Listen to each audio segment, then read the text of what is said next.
odayaasha iyo waxgaradka gobolka Hiiraan ayaa eedeymo u soo jeediyay madaxweynaha maamulka Hirshabelle warkaas oo faahfaahsan waxaa noo soo diray wariyahayaga Maxamed Ibraahim waxgaradii odayaal kulan ku yeeshay maanta xaafadda Holowdaag ee Beledweyne ayaa dhaliil u jeediyay madaxda Hirshabelle ugu sareysa gaar ahaan madaxweynaha Hirshabelle Dr. Maxamed Cabdi Waare iyo wasiirka arrimaha gudaha iyo dowladaha hoose ee Hirshabelle Mudane Maxamed Cali Caadle waxgaradka iyo odayaasha warbaahinta la hadlay kulankooda markii uu soo ilaaday kadib ayaa hoosta ka xariiqay in madaxda ay ku fashilmeen in bulshada ku nool Hirshabelle gaar ahaan gobolka Hiiraan ay cadaalad ay ku hogaamiyaan iyagoo tusaale u soo qaatay fashilkii ay sheegeen in ay ku fashilmeen dhismihii golaha deegaanka ee Hirshabelle ay ka waday degmada Buulaburde ee gobolka Hiiraan oo muddooyinkii ugu dambeeyay madax Hirshabelle ka socoto halkaasi ay ku sugnaayeen Suldaan Shaafici iyo waxgaradii odayaal ayaa warbaahinta la hadlay kulanka dabadeed ninka in waara ah oo Hirshabelle xukumo cadaalad kuma maamulin wadanka cadaalad darro ay horseeday gobolka Hiiraan fatahaad fara badan ka dhacday dhibaato fara badan ka dhacday xaq uma simin wax badan boojinta ku iska fadhiyay jifa gooniyo la shooray saddexdii bilood magay dhamaatay waa baxay hadana wuxuu tagay Buulay sagaal maalmood hadana jifa gooniyo la fadhiyay sidaas aaweed meesha waxa ka muuqato in cadaalad ahaan cadaaladda maamulayeen shacbiga Hiiraan ku dhagan xawaalada kaliya ma ummada fara badan baa ku nool maadaama xaqaas u qaybi karin xaqna asu simi karin diintana asu simi karin sidaas aaweed mas'uuliyad ma qaadi karo mana matali karo saacada wax ka bilaabato cidii keentay meeshii ka keentay inay ku celiso ayaan ka codsanayaa maanta dhibaatada oo Maxamed Cabdi Waare oo yaani gobolka Hiiraan ama degmooyinka uu ku qabtay Maxamed Cabdi Waare madaxweynaha Hirshabelle loo soo magacaabay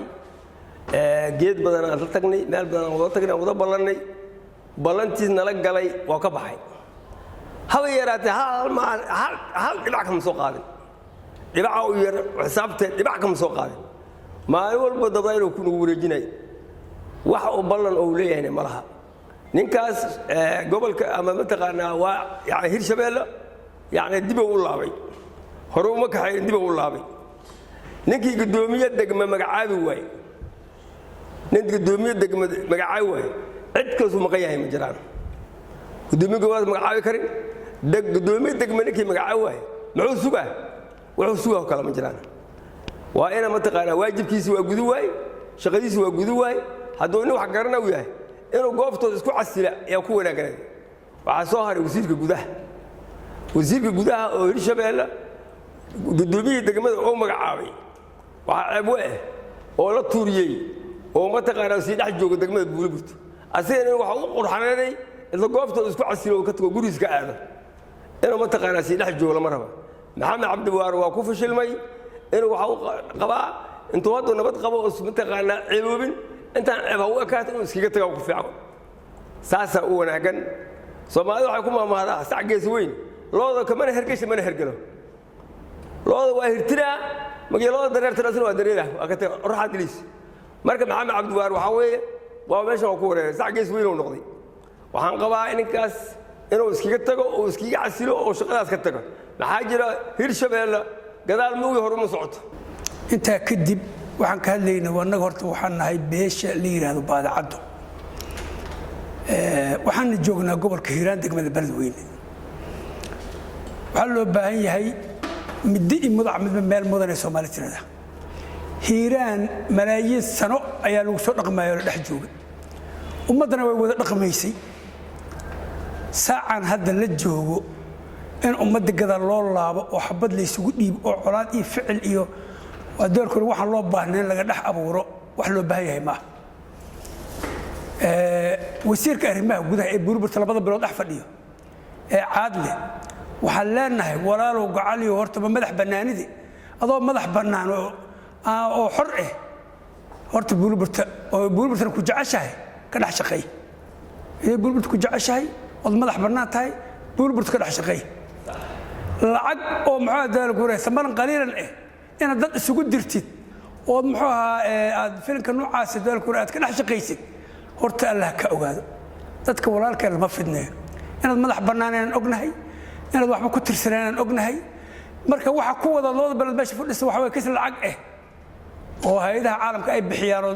UN ka aad ka qaadatid oo meeshaan wax oo fidna ay ka dhacdo aad ku samayso allah ka ogaada kulane annagoo ah beesha baadacadda waxaan tabanaynaa cadaalad darro waxaan ka tabanaynaa Hirshabelle waxaan ka tabanaynaa madaxda Hirshabelle oo iska mid yahay madaxweyne Waare iyo Caadlo khaasatan hadda markii aan ka hadlo wasiirka arrimaha gudaha ee Hirshabelle markaan ka hadlo ay Caadlo wuxuu ku haayo magaalada Burburta waa arin qalad waay sababtoo ah barnaamijkii dawladda federaalka ay udmati waa ku guuleysay way waxa waaye wadanka waa laga qabanaa insha Allah waxa koow ka ah Hirshabelle maalintii isaga la dooranayay aqalka heeriya saarna markii isaga kursiga u qabtay baca saarneed hadda bacdi waa ka qaadi waxaan maraynaa isaga taas waxa daliil u ah marka inuu isaga Hirshabelle oo majaxaabiyay ceebeeyay sharaftii iyo karaamada ugu ciyaaray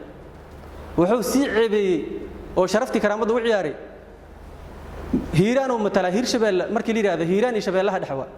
hiiraan oo matalay saama qibso meesha ku tagay hiiraan oo sharafta ka dhigay karaamadu ka qaaday wuxuu si ceebeeyay beeshu isaga ka dhashay ee walaalaha nahay ee xawaadle dhinaca kale ururka dhalinyarada Higsi ee beesha dhalinyaradooda ay ku mideysan yihiin ayaa iyana taageero buuxda waxay u muujiyeen odayaasha iyo waxgaradka hadalkooda maanta ka soo yeeray Maxamed Ibraahim Siyaad Kalson TV Beledweyne.